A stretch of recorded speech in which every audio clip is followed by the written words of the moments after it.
Hi, it's good to have you here today in a very important interview. We are firsthand listening to the testimonies of what has happened in Israel. What happened October 7th, and the people that firsthand was there, because there's some ideas that this never happened. I have now Or Shishaf, and he went through horrible things. So please share your story, because I'm so glad that you're here, number one. And many people need to know what is happening. There's a lot of misinformation, but we want to hear from you what happened there, please. Okay. So first of all, I am a reservist. Mm-hmm. So I came into the fighting in the military from being just a usual citizen. Mm-hmm. I was a soldier years ago. Like the rest of the people, they do their... Every young person should do their service. Right. So today I'm 35. I was doing my service when you look younger. Thank you.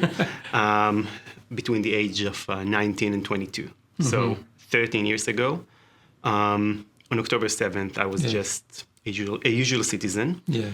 I actually went out running in the morning. And then when I came back from my run, I realized... there was what was going on.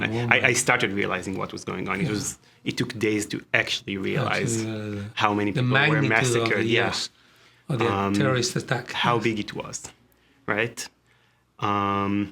So I was recruited that day, along with my unit. To join the forces. And we... Were you afraid? How do you feel in that moment? I think that at the beginning, I didn't really realize how serious it is going to be. Okay. I thought that because we are reservists, they're going to take us somewhere to replace some more serious unit. Yes. So that they can do the actual fighting, and we're going to do guard duty somewhere. But then a day later, when they told us, okay, you are going into the Gaza envelope so to actually clear a kibbutz. Wow. Then I realized that we were the ones who were supposed to be the more serious unit. Wow. And are you married? Are you single? No, I'm not single. I'm married. I'm married. You have children? Not yet. Okay, well, you will, of course. Keep going, please. Actually, one thing I thought about when we were on our way to the Gaza envelope, on October 6th, one day before the war, we realized that my partner, she was pregnant. Oh, she's pregnant. Wow. Yes. Congratulations. Thank you. And it was in my mind at the time that I'm going into fighting with the terrorists. With those terrorists, also for the future of this baby. Israel, of course. Not just Israel, but even the nations, yes. Right. Anyway, we went first to clear the kibbutzim in the Gaza envelope, where actually the attack was. We got there after the initial fight was over, but there were still terrorists around. Everywhere, yeah. So we were fighting there for a while, making sure there aren't any more terrorists there. We met one guy that was hiding in a private house of a family in a kibbutz. Wow. He was waiting there for 5 days since October 7th. And when we went inside to clear the house, he threw 2 hand grenades at us. He threw them to you? Before we were able to eliminate him. And 3 guys from my unit were injured. Wow. One of them lost his leg, actually. Got amputated. That was the beginning of the war. Afterwards, I was there for another 2 months. You were still there. Yeah. That time you were not that wounded. No. Because I saw that your left foot and also your arm, But right. It was not that time then. It was another time. Yeah, so I got injured actually 2 months later. 2 months later. When we went into Khan Yunis inside the Gaza Strip. And we were on a raid to find some information about the hostages. And at a certain point, we found a tunnel shaft, an entrance to a tunnel in a garden of one of the private houses there. Wow. And then seconds after we found it, it exploded. Yeah. Oh my God. There was a booby trap hidden there. And they were watching us, and they activated it once we found it.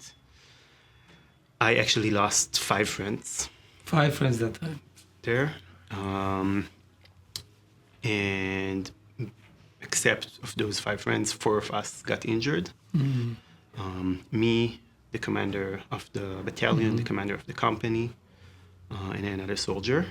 And I got fractures in my foot and in my right arm, and some shrapnel that went through the calves.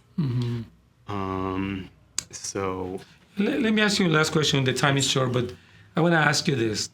What would you tell to the people that are saying that this is wrong, that the Palestinians are suffering, that Israel has been doing wrong? I would like for you to address them directly, because there's a lot of misinformation, and we want people to know firsthand what you guys have gone through and what is actually happening, and encourage them to do well, to think right too, because they are protesting, but they don't even know what's going on. So please address them. Sure.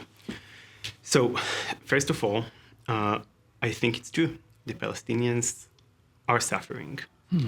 But it is very important to understand that Israel did not choose this war. Yes. We were attacked, and we went on to defend ourselves.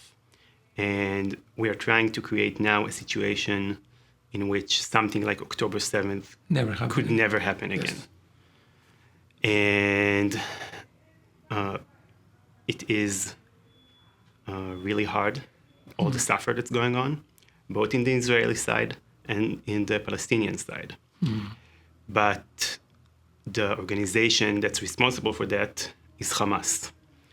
Hamás is bad not only for Israelis, it's bad for Palestinians and the world, the Western democratic world. And therefore we are fighting to defend democracy. And I hope that it's going to end as soon as possible, and we're going to have peace.